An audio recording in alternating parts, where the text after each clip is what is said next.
All right. Hey, everybody. This is Jason Turner, co-founder of Three Wells, and I am here with a very special guest, my mom. And Mom, you can't tell any stories Okay. about me and my youth. So yeah, this is a special edition. So I'm talking to my mom. We're talking about cannabis. And some of you may be sitting in the audience thinking, oh my goodness, he's talking to his mom about cannabis. How can that happen? Well, it happens, and it is happening, and it's happening quite a bit. And the first conversations I think can be a little awkward, depending on your parents or your personal stance on cannabis. But at Three Wells, remember threewells.co, we thought, these can be awkward conversations, and I've had the conversation with my mom, or maybe more, my mom's had the conversation with me is probably a better way to look at it. But we're going to have, a mother-son discussion. We got some questions we'll go through, and hopefully this helps all of you in either having a discussion with your parent, either if you're a parent talking to your kid or you're a kid talking to your parent, that you can kind of see the journey that my mom and I went on, and, where she's at with cannabis and where I'm at with cannabis.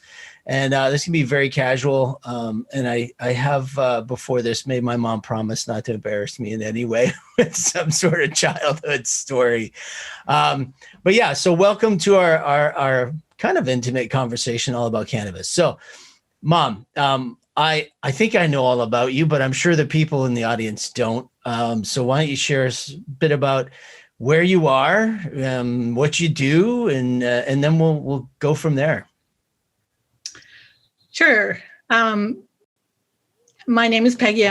I originally come from Canada and I'm now here in America and am an American citizen. There you go. There you go. A full life history. No, not by a long shot. So you I guess you could say a child of the 60s, or your formative teen years were spent in the 60s. Yeah.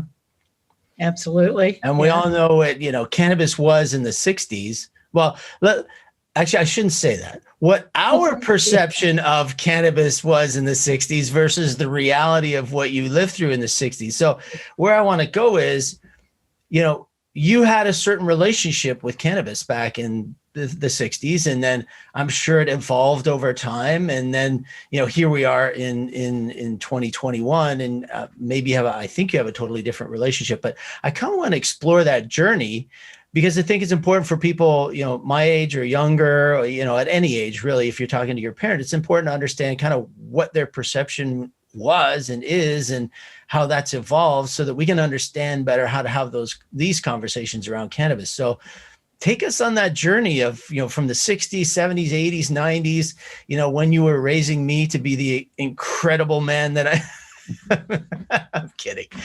So take us on that journey. Okay. I'm so glad you corrected yourself, because so many people think they know what the 60s were like, but they really are caught in the 70s. And the 60s were very different. There were fewer of us. I would be a hippie at that time. I was out on my own, and marijuana in any way, shape, or form was target practice for law enforcement. It was very scary, actually. You could be arrested, charged, convicted, and sent to jail on very little cannabis. It could be a few seeds, it could be a few stems, it could be hanging in the wrong crowd. And the second area that made us vulnerable was the whole concept of being a hippie. There was tremendous amount of, it's even beyond disrespect. It was really quite challenging to keep your cool when the people were saying things to you about who you were and who you weren't. So you put those two things together in the 60s, and it was pretty challenging to be different. And this, for me, was in Canada. So the laws may have been different up there, but I think maybe the attitudes were the same. If the police saw a long-haired guy with women wore their hair long then, or teenagers wore their hair long then. We were kind of vulnerable to some kind of harassment, some kind of insidious words. So for me, tied to cannabis is a certain level of paranoia. And I had to make the decision to use it in my life or not use it in my life. And that was based on the fact that, first of all, I'm really sensitive to the cannabis. I could walk past the cannabis store and be high. So in some ways, it wasn't too hard for me to stop doing any kind of marijuana. The second thing was that I had you. And I didn't want those kinds of influences around you as much as I could protect you from them. And secondly, I didn't want to be high around you. I wanted to be, you were kind of a high kid. You were always full of energy and you always had a grin on your face and you're always looking for the next thing to be curious about. And I think when you're high, you can enjoy that from another person who does it naturally.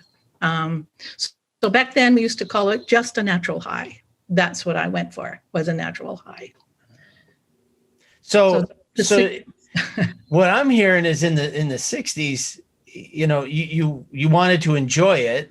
And it sounds like you and the people you were with kind of understood that it was fun. It was relaxing. It wasn't this crazy narcotic that, the media and the police had made it out to be, but there was a lot of worry because you could do some serious criminal time in prison, just with even a minute amount of it. So does that kind of hang over cannabis even today, that paranoia, that concern, or have you been able to kind of shed all of that worry now that it's legal?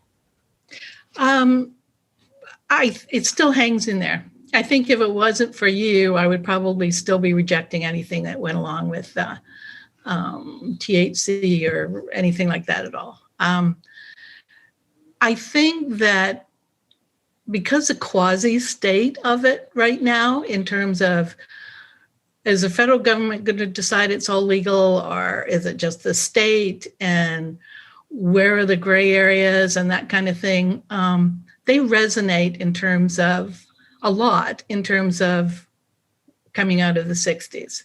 So there's a little trepidation in terms of who do you believe is saying it's okay to do this, and who do you want to sort of run away from?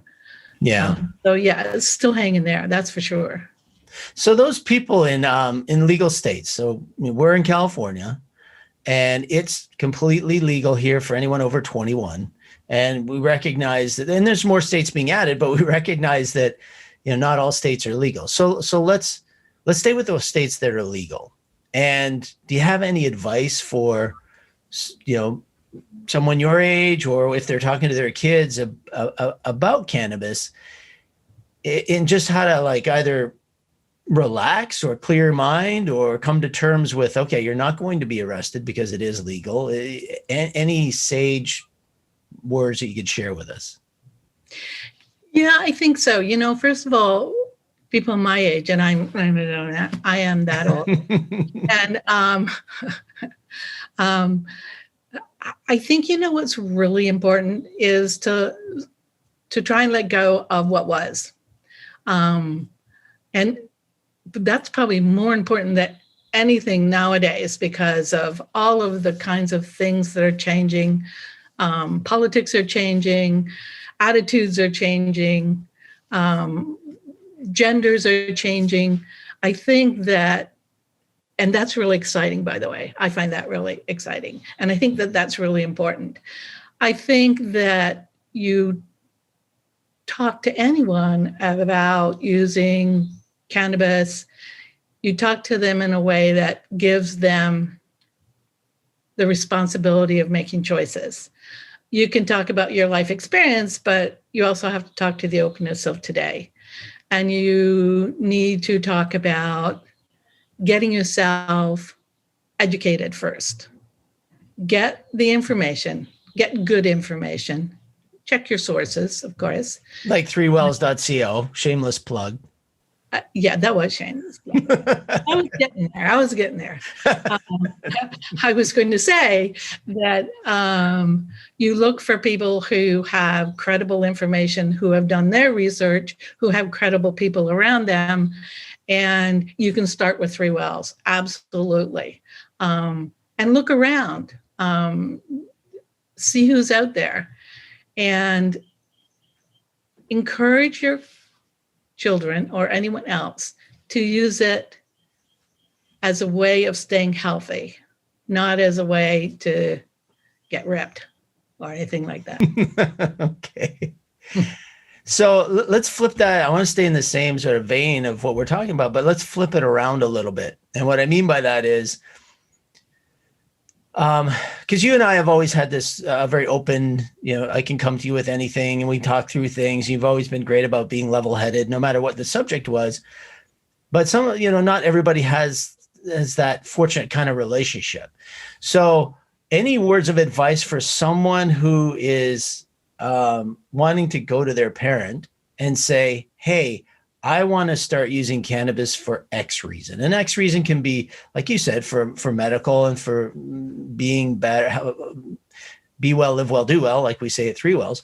Or some people, do want to just get high and not go crazy, but just get high. So any words of advice on how a kid should talk to their parent and broach the subject? Yeah, I go back to inform yourself. Look on sites like yours. Even though it's for a mature audience, that was your focus, there's all the kinds of information that you need, and it's simply there.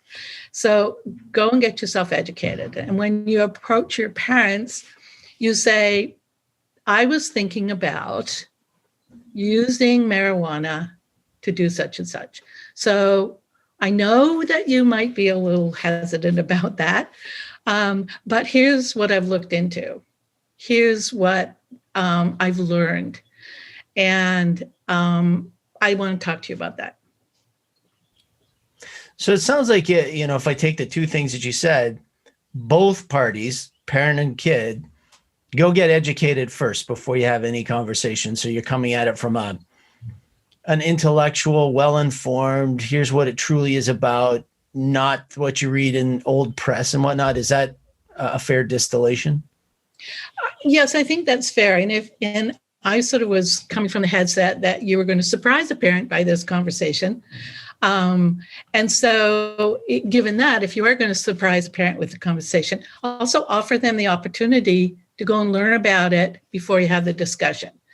It could very easily escalate into an emotional response if your parent is just acting in a protective kind of, you can't do that. I have all these images in my head of you being out in the street and working with drug dealers and all that kind of thing. So broach the conversation, do your education first, do your learning first, and then create the opportunity for them to learn and the opportunity for you guys to come back and discuss it with your both informed. All right. Good words of advice. And by the way, for anyone watching, if you look over my mom's left shoulder, you'll see a guy going up a ladder. Don't worry, it's not a burglar. I know she has painters at the house, so it's okay. Yeah, up on the roof too. Oh, are they? Yeah, traipsing around. So you use cannabis now. Yes. Can you share with us, if you don't mind, what do you use it for, why, and what the results have been? Yeah, that has been a learning curve too. Not only the use of the products, but the reduction of my paranoia, but also my own education in terms of what works, both by gathering information and also by sort of my own experimentation with it.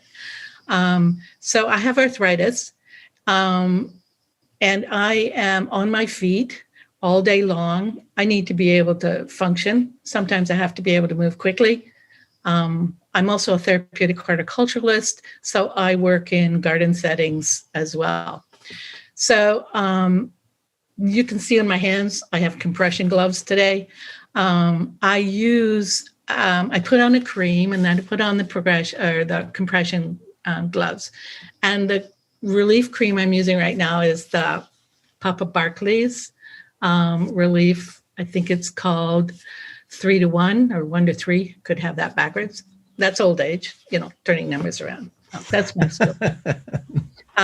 So I use that on my hands and it really works. I don't have a lot of faith in things like that, but this works. And it's such a relief to, it seems to be my hands are the worst right now, to get some relief from that. I also use a tincture to sleep.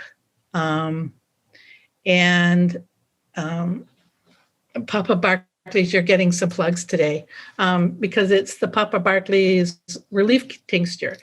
Can you hold it up to the camera so we can see? Well, yeah, it's got this coverage all over it about California laws and all that kind of stuff, but so it's not very clear. We'll put a product image. And by the way, for everybody out there, this wasn't some sort of paid ad. No one's getting paid for any of this. My mom's bought the what? What?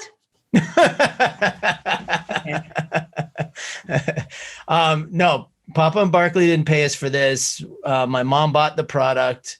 So this is straight up her experience and her experimentation that's led her to that product. So I didn't want anybody thinking there was some sort of subversive advertising going on. That is not the case.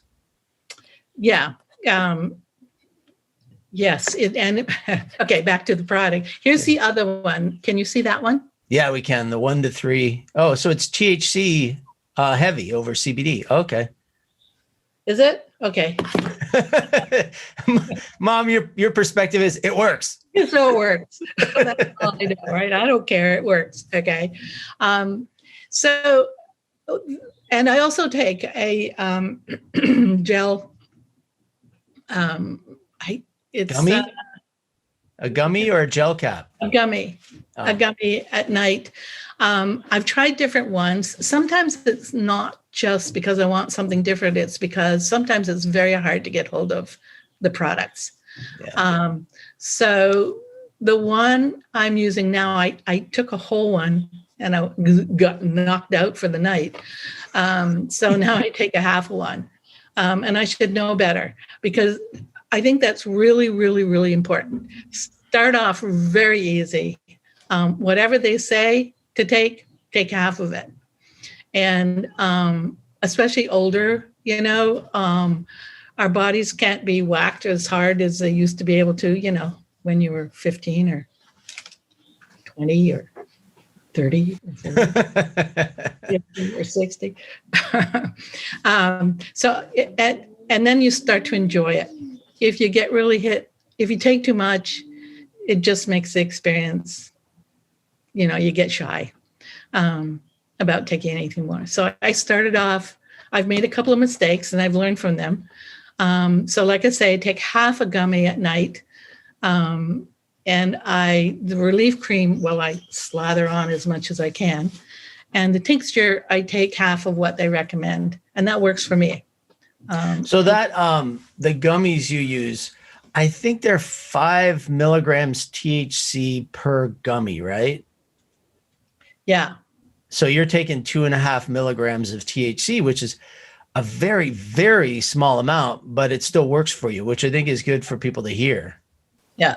And you're not high or buzzed, or you just, what happens? You just kind of relax so you can sleep?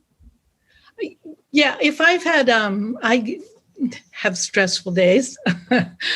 I'm doing a lot of physical work. So sometimes I'll take that gummy, even half the gummy, and that gives me a little deeper sleep.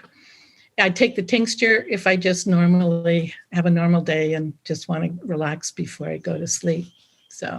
So, and I think it's important because I think I'm correct when I say this, Mom, but I think it's really important to stress that you're taking these after your day's done. It's at night and you're not under the influence at any point during your regular life hours. Is that right? Yes. I don't even put the cream on during the day. I don't even use it after I come home, unless my hands are really bad. I just use it at night, actually, just when I'm sleeping. Okay. Yeah. And let's go back to the gummies, because you had said you'd experimented with several, and if I remember correctly, the one you use is in that metal tin, right? Right. And I think that brand is called Plus. I think it is a Plus brand. I thought I brought it out with me, but I guess I didn't. No worries. We'll find out. I'll take a picture of it and I'll post it in the podcast so people can, and we'll make sure I put links to the products. Because I don't think we have Plus on 3 Wells. I know we have Papa and Barkley, which is all fine. We're not about pushing product. We're about getting good information and connecting people with great brands. So it's fine if it's not on 3 Wells. We'll still put a link down below for it. Okay, great. Yeah. So you had mentioned that it's hard, and I'm in the industry and I still find it hard. And actually, full disclosure, I was working through some 3 Wells stuff for the website, and I had to go look at several brands, and it was just a reminder of how difficult it is to buy the product, and how you go to sites and you got to, go through the age gate, and then they have some, but not others. And then you got to find a location to actually buy it. So how do you go about buying it? How did you find it in the first place? And now that you found the place to buy, how do you get the product? Well, you and really, you kind of had to take some time and clear away the sort of old thinking around it for me. Bless you, you never said I had to go to your site. You just said, go find out about it. I have a site that you can look at, but it's not like it used to be. And that's how it got started. And then, of course, I use you for product information and have you tried this and that kind of thing. And I talk to other people who, although, it's still a very stilted conversation. It's almost, in some scenarios, a whisper conversation, because there's still a lot of fear around the whole area. It's difficult to get hold of, so it's not out there, like on the shelves. So I just poke around and find out what I can find out, and use. I think we occasionally use we have to use a delivery service because there's nothing close by to get the products. So. Yeah, I think we use a delivery service called Moonflower here. Right. In Northern California. Yeah. So, okay. So yeah, it is hard to get a hold of. It's unfortunate. And we do our best at 3 Wells, and I obviously have done my best for you to guide people. We have a locator on the site, and the locator's it's good. I'm not going to say it's fantastic, but and that's not a product of us not doing our best at 3 Wells. It's just like you've experienced. It's so hard to find a dispensary with the product, with that product in inventory. And then how do you get it? And do you have to drive there? Can you have a delivery service? And then some delivery services can't cross county lines. And it's an unfortunate reality that we're all living in, and we haven't gotten over it. And I think as soon as it's federally legal, a lot of those issues will go away and be more readily available. Yeah. And you're also talking to somebody who was an immigrant to this country. So there's all those issues too. If you have a green card and you want to get something to help with your arthritis or help you to sleep at night, you're kind of second guessing yourself a little bit, given the previous attitude towards immigration, although that's improving. You still got those kinds of issues popping up when you're talking about using cannabis in any way, shape, or form. But I think the other thing is, and yes, this is my son. I know that. I trained him well. We know that. Okay. So, but, a lot of the sites are different than 3 Wells because they don't inform you. They just market you. I don't want to be marketed to when it comes to something I'm putting in my body. I want to know what's in it. I want to know what's not in it. I want to know if not a legal, but a authentic organization has okayed the product. I need to know those kinds of things. So again, I have to say that your site is one of the sites that does elaborate and give you the information on the product that you're buying.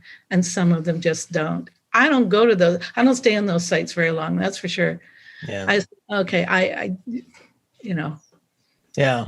Well, I'm glad you see that. And I know you're trying to be as objective as possible. I appreciate that.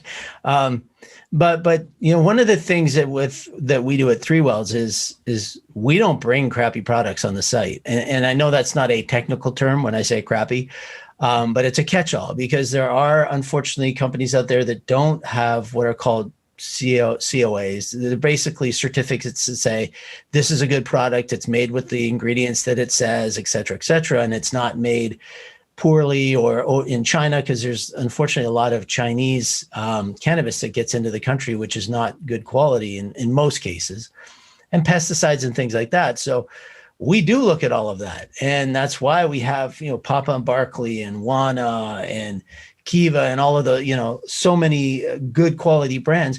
And look, let's just call it out. They're not cheap. This stuff is not inexpensive. You can get inexpensive CBD, but you're getting an isolate that's probably extracted with some sort of chemical or petroleum or something like that. We just don't have those on the site. We're trying to, like you said, and I think it's your teaching, Mom, of, be mindful of what you put in your body. And so we've translated that to Three Wells, where we're mindful what I can't say recommend because the FDA will get all over us. But I can say have on our site for your option to select is only the stuff that we would take. And another thing I should mention, because you said, not marketed to, we do that. We try not to market to people. But here's a challenge we have. Full disclosure about what goes on in the industry is we write articles about, topicals for arthritis, like you're talking about. But unfortunately, we're not allowed, because the FDA won't allow us, to take that. Here's what you do for arthritis when it comes to cannabis and CBD, and put it anywhere near a product. Even though that product is the best one, like the Papa and Barkley 3-to-1 that you have, we know what works, but we're not allowed to take that article talking about how to use it and connect it with a product to use. And, we do our best, but unfortunately, we can't make those connections. So it takes leaps of faith, unfortunately, in some cases. Well, that's true. It does take leaps of faith, but I think the other thing is that we're all aware of those kinds of cracks in the system, and that's not very difficult to transcend when you have a site that obviously has gone into all the ins and outs of their product. And for me is I want to go to a site, I want to learn, I want to find a site that I can rely on, because I don't want to have to constantly check that they're doing the right thing. I'm so tired of that. I'm so tired of having to do their job for them. So I look for a site, I learn from it. If it's a consistent site, then I stop learning and I just trust its recommendations. Because on the page it says this, and this in a very nice short synopsis, which is at one point all I want. After I've educated myself, I just want you to say, here's the categories that require safety, and there they are. Here's the categories that require content, and here it is. And maybe a couple of recommendations in terms of start off easy and go hard later kind of thing. So yeah, we have an acronym for that. GLASS, go low and start slow. Okay. Yeah. Okay. California and their acronyms will make well, when I came down from Canada, couldn't understand half the, I think that has to be what LA DOT meant when we were in Los Angeles. And In Canada, it would be Lado because we have two official languages. And then I come down and he had to explain to me it was LA Department of Transportation. Figure out why Lado was on all the buses. So yeah, California is certainly full of acronyms. So the new one for me is GLASS, I guess. There you go. Yeah. Oh, you even said A, just to punctuate your Canadianism. You said A. I'll never get into that. I'm doomed. You'll hear A. It's not an intimidating thing, by the way. It's just a Canadian thing. So let's do this. So any last sort of words of wisdom or recommendation on any part of what we have or haven't talked about, or anything you think, gee, all the people out there, whether they're kids or parents or, people of your age, should really know or consider about cannabis? Yeah. Chronic pain is tough to live with. And it's okay to use whatever works for you. We're talking legitimate here, folks. We're not talking the illegitimate stuff. So go and investigate, find out what works for you, and use it.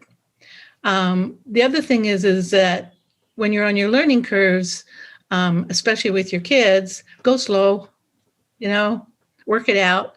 It can be one of those wonderful conversations that make your relationship closer with your child or with your parent, that you're not jumping all over emotional things. You've come informed, you create opportunities for everybody to be informed.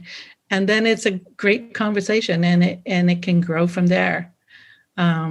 So yeah, as a product of the 60s and all the paranoia that was around that, I think that it's kind of really exciting when you find something like this that has grown and matured and has become what it's become. And I got to say, Jay, thank you. You've made this journey really a lot easier for me than it would have been otherwise. You and your website and your self-learning and your sharing of that. So thank you. I appreciate your professionalism. Thanks, Mom. You're welcome. All right. Mom, thank you so much. You've been great. And thanks for sharing all that. I know what you have said will help a lot of people. It doesn't matter what their age is. So thank you for that. And I hope everyone out there heeds your lessons and your learnings and your words of wisdom and try. And like you said, go low, start slow. This isn't a rush and it's well worth the journey. Yeah, absolutely. All right. So in wrapping things up, this will be available on threewells.co and as well on YouTube. And we'll be sending it out to Apple and Google and others shortly. We're getting our platforms ready to do that. So, and all the links and all the product images and everything that everyone needs to see will be included. So with that, I'm going to wrap up. And again, thank you, Mom. I appreciate it. Thank you. Bye. Bye.